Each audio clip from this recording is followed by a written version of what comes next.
Salatu ve selamu ala seyyidina ve nebiyyina Ebu'l Kasimil Mustafa Muhammed ve alihi teyyibin tahirin ve ashabihil muntecebin. Hop, biz 6. merhalenin 8. faslını işliyorduk. Bu 6. merhalenin 8. faslı nefisle akıl, yani cevher olan mahiyetlerden nefisle akıl konusunu ve nefisle aklın varlığını ispatlamakla alakalıdır. Biz cevher nitelikli olan mahiyetlerin 5 tane olduğunu söylemiştik. Birincisi akıldır, ikincisi nefis, yani biz değerliler olarak değerlerini dikkate alarak sıralamasını yaparsak birinci sırada akıl yer alıyor, ikinci sırada nefis yer alıyor ve madde de en alt mertebede yer alan bir cevher nitelikli bir mahiyettir. Felsefecilerin ve ariflerin tabirlerine göre biz kavs-i nuzulu dikkate alırsak kavs-i nuzulunun en alt mertebesinde yer alan maddedir. Yukarıdan Zat-ı Bari Teala'dan başlayarak akıllar misal aleminden madde doğa alemine doğru gelirken kavs-i nuzulüyü dikkate alırken iniş mesirinde, iniş mecrasında en alt mertebede yer alan maddedir. Bu madde de suretul cismiye, cismin suretiyle fiiliyet bularak maddi alemde hareket başlıyor ve kavs-i suud, onların tabiriyle felsefe ve ariflerin, filozoflar ve ariflerin tabiriyle kavs-i suud başlıyor. Yani kavs-i nuzulun en alt mertebesi maddedir ve bu maddenin sureti kabul etmekle artık türsel, suretun nev'iyye, türsel suretler kabiliyeti meydana geliyor. Türsel kabiliyetlerin şekillenmesiyle kavs-i suud şekilleniyor. Yani en alt mertebede yer alan maddedir. Kendisi maddeden başladı. İlk önce maddeni ispatladı, sureti ispatladı ve cismi. Aslında ilken cisimden başladı. Çünkü biz cisimlerle sureti cismiye ile karşı karşıya olduğumuz için ilk önce surete, cisimden başlayarak cismin zaten var olduğunu herkes kabul ediyor. Buna delil gerekmiyor. Madde ile sureti ispatladı. Nefsi de ispatladı. Şimdi aklı ispatlamaya çalışıyor. Bugün bizim konumuz aklın var olduğu, akıl nitelikli bir cevherin var olduğunu ispatlamaya çalışıyor. Ve bunu da iki delil ile, iki burhanla, her ne kadar birçok burhan, birçok delil söz konusu ise de kendisi burada bu Bidayetül Hikme kitabında iki delille bunu ispatlamaya çalışıyor. Bir delil nefis üzerinden nefsin hakikatini tahlil ederek nefsin sahip olmuş olduğu mertebeler üzerinden bunu açıklamaya çalışıyor.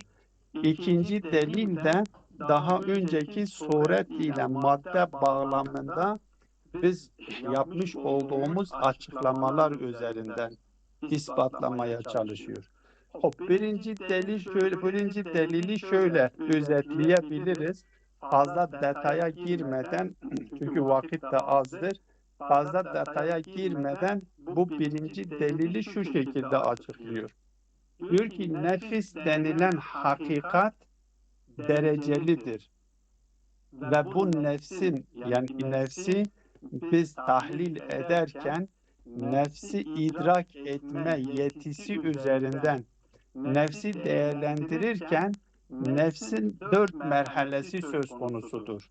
Bir, nefs, akli bu nefis daha idrak edebilir yeti merhalesindedir. Bilgi yok, idrak etmiş değil, sadece bir kuvve şeklinde, bir istidat şeklinde, bir potansiyel şeklinde. Buna da akli heyula. Artık burada çünkü bilgi ile, akıl bilgiyle şekillenen bir hakikat olduğu için nefis ile bunu açıklamıyor.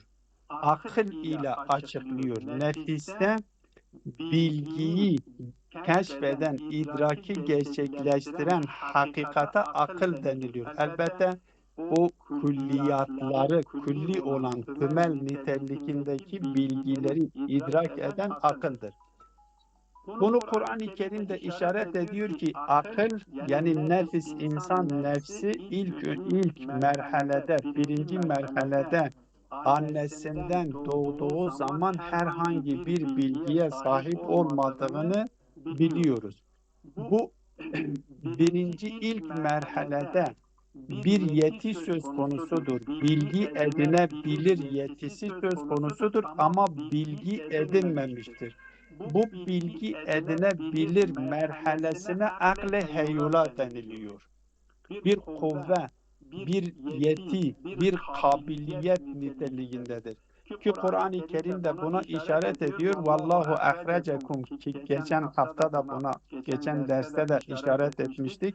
Vallahu ahrecekum min butuni ummahatikum la ta'lemune şey'en ve ceale lekumus sem'a vel absara vel ef'ide. Burada bizim için önemli olan ef'ide meselesidir. Sem, absar zaten bunlarda bir şey sorun söz konusu değildir. Allah-u Teala sizi annelerinizin karnından çıkardığı zaman herhangi bir bilgi sahibi değildiniz. Elbette buradaki bilgiden maksat huzuri bilgi değildir, husuli bilgidir. Huzuri bilgi zaten insanın kendisi hakkındaki bilgidir. Eğer huzuri bilgi olmamış olsa çocuk annesinin karnından dışarı geldiği zaman ağlama, acıktığı zaman o acıklığını da etmezdi. Ama her halükarda bu huzuri bilgi insanda söz konusudur. Burada ayet-i kerimenin işaret etmiş olduğu kısım husuli bilgidir. Allah-u Teala sizi annenizin karnından çıkarttı. Siz hiçbir bilgi sahibi değildiniz. Yani husuli bilgi diye bir şey söz konusu değildi. Ve ceale lekumus sem'a vel absara vel afidete. Allah-u Teala size bilgi yetilerini yerleştirdi. Öyleyse bilgi yetileri vardır, kuvvet şeklindedir. Bu efide dediğimiz akli heyuladır. Akli heyula şeklinde insanda vardır. Bu akli heyula şeklindeki olan akli burada kısımlandırırken yani aslında nefsin mertebeleridir. Bilgi üzerinden kısımlandırıldığı için akıl olarak tabir ediliyor. Aklı bu bağlamda akıl tahsiye yaparken, kısımlandırırken, diyor bir mertebelendirirken akle heyyula, akle bil meleke, akle bil fiil, akle bil mustafat. Dört merhale kendisi için zikrediliyor. Bu bizim için şimdiki konumuzla irtibatlı olan o merhale akle heyyuladır. O ilk merhaledir.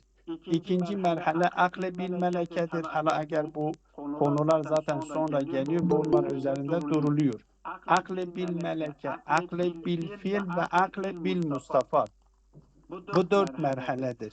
Akle heyyula olmamış olsa akle bil melekenin gerçekleşmesi imkansızdır. Akle bil meleke gerçekleşmese akle bil fiil akle bil fiilin gerçekleşmesi muhaldir ve akle bil fiil gerçekleşmese akle bil mustafadın gerçekleşmesi muhaldir. Öyleyse birinci merhale akle heyyuladır. Bu akle heyyula güç niteliğindedir, kuvve niteliğindedir. Yani yeti niteliğindedir. Aynen maddeyle sureti birbirine, o maddeyle suret hakkında oradaki yapmış olduğu açıklamayı dikkate alın. Nasıl ki madde kuvvedir ve bu maddeyi bu kuvveden çıkarması gereken bir fail olması gerekiyor ise, burada da diyor ki bu kuvve niteliğinde, heyolan niteliğinde olan aklı fiiliyete, akle bil fiil yapacak bir güç olması gerekir. Bir fail, illeti faili, yani bunu o kuvveden fiiliyete dönüştürecek bir güç olması, bir fail olması, bir illet olması gerekiyor. Hop, bu illet ne olabilir? Üç ihtimal söz konusudur. Ya kendisi kendisini fiiliyete geçirir. O kendisi kendisini eğer fiiliyete geçirebilse, zaten kendisi başkasına ihtiyaç duymaz. Kendisi kuvvedir. Kuvve olan bir şey kendisini başka şeye dönüştüremez. Nasıl ki mümkün olan bir varlık kendisini var edemiyor ise, başka birisi, başka onun dışında onun gibi olmayan bir varlık onu var etmesi gerektiği gibi, kuvve niteliğinde olan akıl da kendisini var edemez. Onu başka birisi var etmesi gerekiyor. Bunun cisim ihtimalini verebiliriz. Yani cisim, suretü cismiye ona fiiliyet veriyor desek, bu da kabul görülmüyor. Çünkü bu kabul edilirse daha zayıf, daha güçlü olanına bir illet olmuş oluyor, mesabesinde olmuş oluyor. Bu da kabul edilmiyor. Öyleyse aklı, fiiliyete, akle heyulayı fiiliyete geçirip akli bil fiil yapan bir illet, illeti faili olması gerekiyor. O da akıldır. Yani mücerred olan akıl olabilir. Dolayısıyla buradan netice alarak, eğer biz görüyoruz akli heyula, akli bil fiile dönüşmüş ve akli bil melekeye dönüşmüş ve akli bil meleke de akli bil fiile dönüşmüş ve akli bil fiil de bil Mustafa'da dönüşebiliyorsa, öyleyse bunun ötesinde bir illeti faili vardır ve o illeti faili de bundan daha güçlü olması gerekiyor. O da nedir? Akıl diyoruz. Ona akıl diyoruz. Bu şekilde aklı, cevher nitelikteki aklı, yani cevher nitelikteki aklı biz daha önce tarif etmiştik. Hem zaten mücerrettir, hem fiilen mücerrettir. Nefsi tarif ederken nefis için biz söyledik ki zaten mücerrettir ama fiilen kendi işlerini yapma bağlamında mücerret değildir. Bedene ihtiyacı vardır. Ama akıl ise öyle değildir. Akıl hem zaten mücerrettir, hem kendi işlerini yaparken, zaten akıl üzerinden kendi işlerini yapıyor. Aklı fiiliyata geçirir ve akıl idrak ediyor ve bu da bir nevi bilgidir. Bu şekilde aklı mücerredi aklı ispatlıyor. Bu birinci delil. İkinci delil de zaten daha önceki suret ile madde bağlamında konuşurken orada işaret ettiği için açıktır. Orada dedi ki madde kuvvedir. Suret de o maddeyi fiiliyete geçirecek. Öyleyse suret madde için illettir ama illeti cüz'idir. İlleti tam değildir. İlleti muiddedir. İlleti faili de değildir. Öyleyse madde ve sureti fiiliyete geçiren bir illet olması gerekiyor. O da madde ile suret dışında bir illet olması lazım. Madde ile suret dışında bir illet kabul ettiğimiz zaman akıl olmuş oluyor. Ve onun üzerinden de o aklı ispatlıyor. Bu şekilde bu delil, bu iki tane delille aklı ispatlıyor ve en sonunda bir hatimede bir noktaya işaret ediyor. Biz bunu tatbik edelim o noktaya sonra eğer yetişirse değiniriz, yetişmesek sadece ibare üzerinden onu açıklamaya çalışırız. Ve emmel aklu فلما سيأتي أن النفس في مرتبة العقل الهيولاني أمر بالقوة بالنسبة إلى الصور المعقولة لها. Bir aklın var olduğunu çünkü envan buydu. En nefsu vel aklun mevcudani.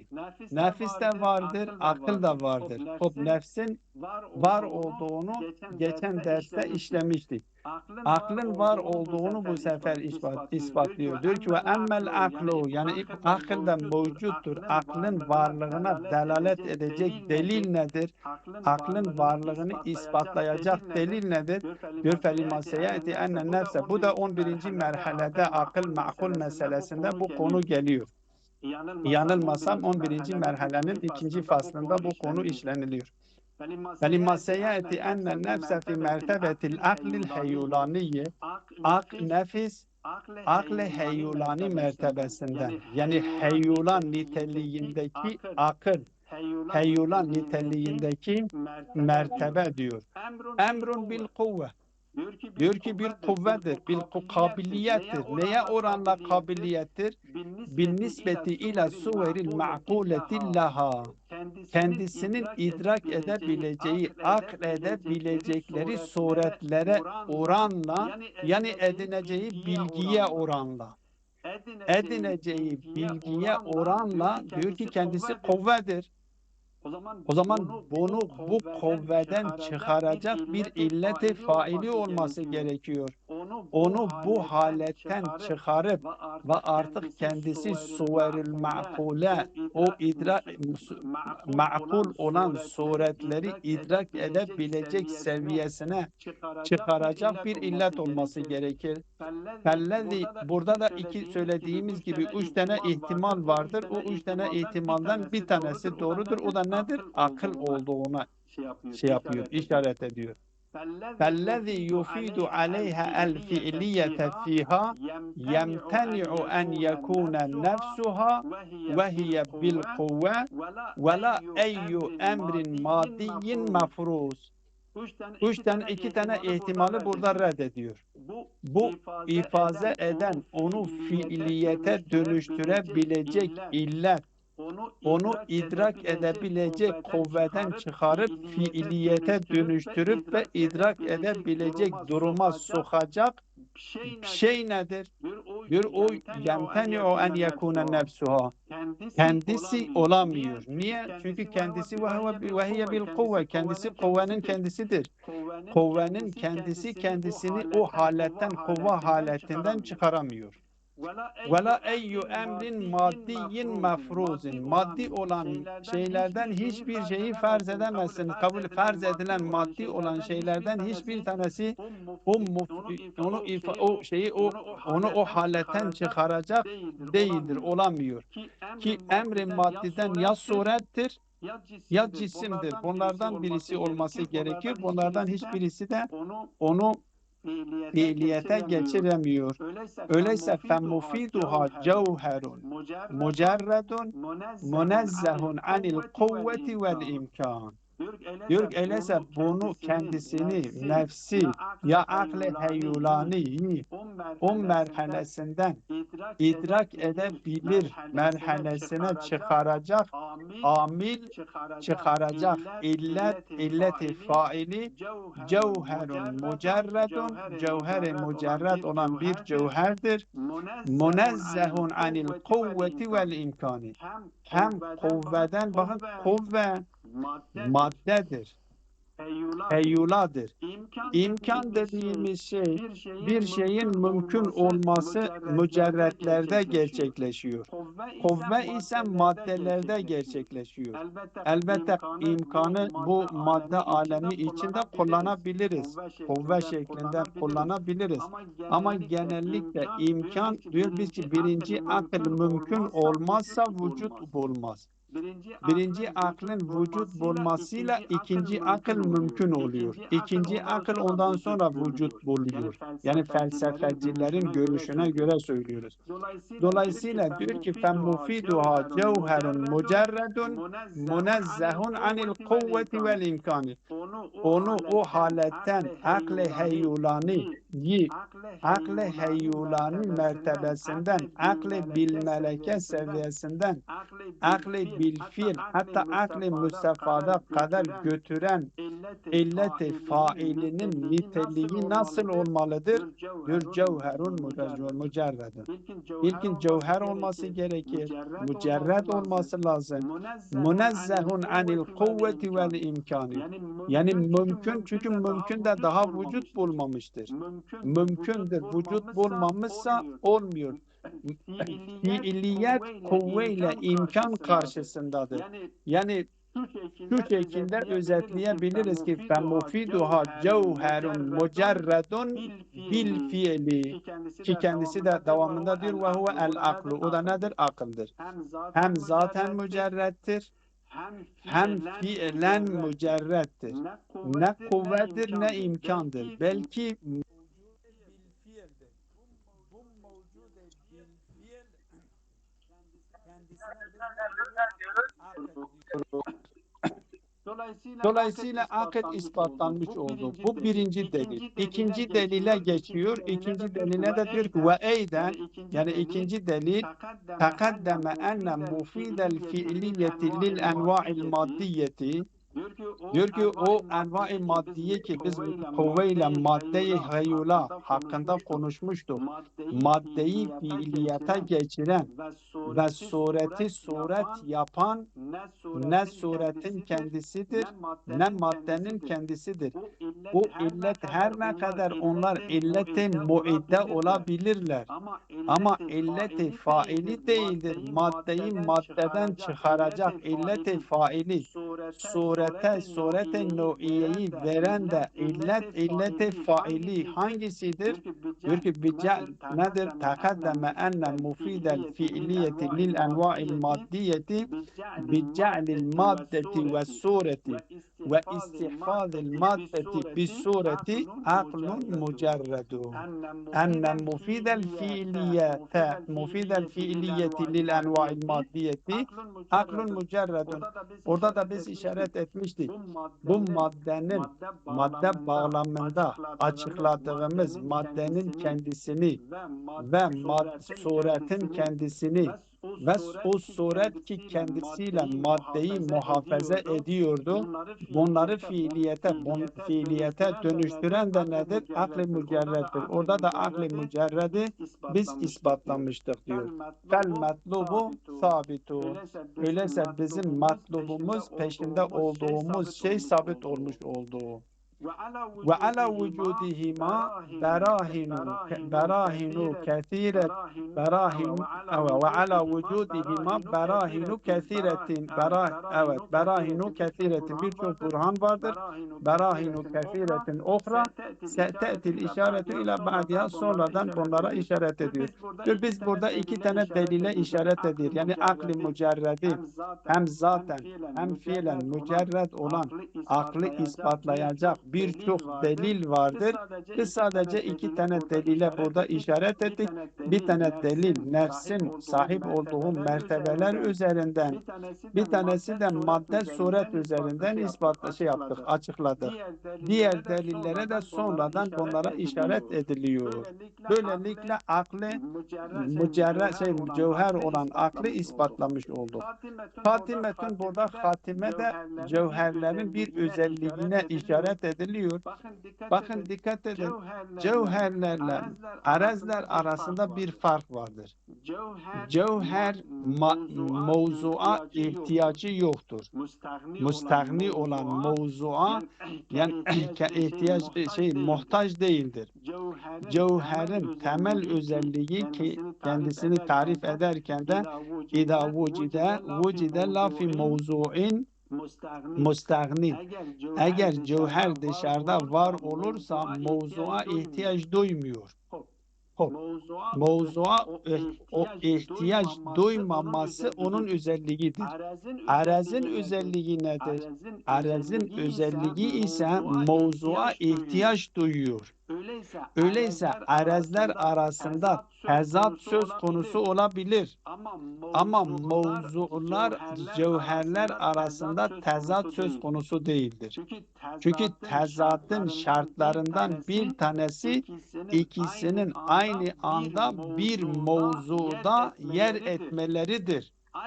Aynı anda bir yerde var olması, birbiriyle tezat içinde olan iki şeyin aynı anda bir yerde olması imkansızdır. Bir kağıt düşününüz. O kağıt üzerinde aynı noktada, aynı yerde hem beyazlık vardır hem siyahlık vardır diyemiyoruz. Siyahlık varsa beyazlık yoktur. Beyazlık varsa siyahlık yoktur. Çünkü tezat dediğimiz zaman iki emrin vücudidir. İki emri vücudunun tek bir yerde var olması, aynı anda var olması imkansızdır. Dolayısıyla arezler arasında tezat söz konusudur. Ama cevherler arasında tezat söz konusu değildir. Çünkü niye? Çünkü cevherlerde mevzu diye bir şey söz konusu değildir. Buna işaret ediyor. Diyor hatimetun min havasil cevheri ennehu la tezadde fihi. Cevherde herhangi bir tezat söz konusu değildir. Neden? لِأَنَّ min şerti tezaddi tahakkuku mevdu'in ya'teviruhu ez-ziddani. Ki bir mevzu olacak ve o mevzuun üzerinde gerçekleşeceklerdir. وَلَا مَوْضُعَ لِلْجَوْهَرِ. Cevherin de mevzuu yok, söz konusu değildir. Dolayısıyla cevher nitelikli olan varlıklar arasında tezat da tasavvur edilmiyor. Tezat arezler arasında gerçekleşiyor. Mevzua ihtiyaç duyanlar arasında tezat söz konusudur. Mevzua ihtiyaç duymayanlar arasında tezat söz konusu değildir. Ve sallallahu ala Muhammedin ve alihi tayyibine tahirin. Biraz hızlı mı anlattım bilmiyorum artık daha herhalde. Aynen. Daha vaktimiz var Sorun. biraz. Tamam yani Tamam yani bitti zaten şey bitti, fasıl bitti, yeni fasla da Evet, tamam. başlayamıyoruz.